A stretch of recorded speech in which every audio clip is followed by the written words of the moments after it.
Hello everyone, ito na nga pala yung part 2 ng ating vlog dito sa Baguio City. Pangalawa namin pinuntahan itong Highest Point. Sobrang lamig dito sa part na to. Ito nga pala yung sinasabi nilang top point dito sa Atok, Benguet.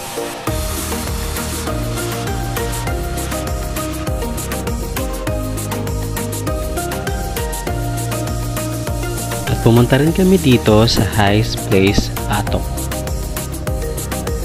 Napakaraming flowers dito guys. At mapipil mo rin yung lamig dito sa place nito.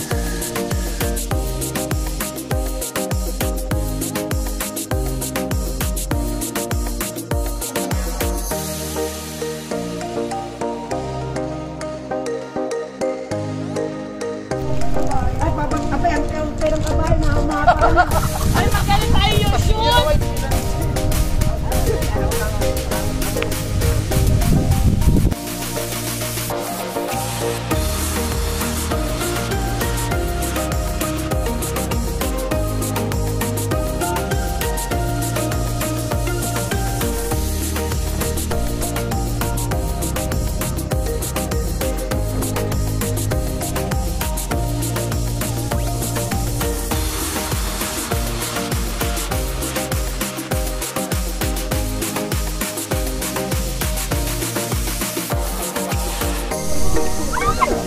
Pero mas maganda po yung tumatakbo yung kabayo.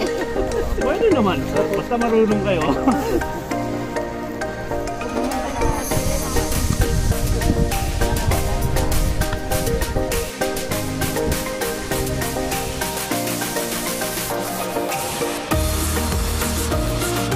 At nagbiyahe na nga kami papunta sa Northern Blossom. Pagpasok pa nga lang sa entrance ay may makikita ka ng mga bulaklak dito. Marerelax ka talaga dito sa place na ito. Marami ka makikita mga bulaklak at magandang tanaw. At lilibutin na nga namin tong Northern Blossom. Tara, samahan nyo kami sa paglilibot dito sa Northern Blossom. Kung hindi ka nga pala pamilyar sa bulaklak na ito ay mapagkakamalan mong repolyo.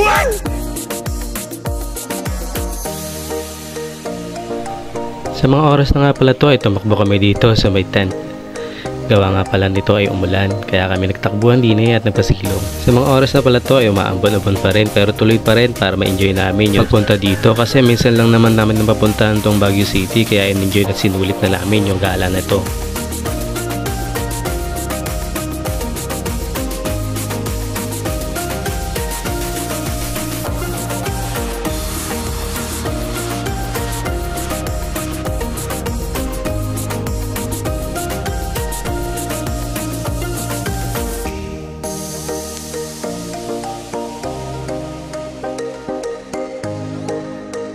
Paglabas nga namin sa exit ay meron pa silang pakape, kasama nga pala ito sa entrance na binayaran mo.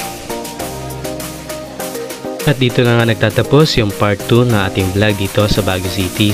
See you sa part 3 ng ating vlog. Maraming salamat po sa panonood. This is The Good Iraya. Don't forget to follow and share. Maraming salamat!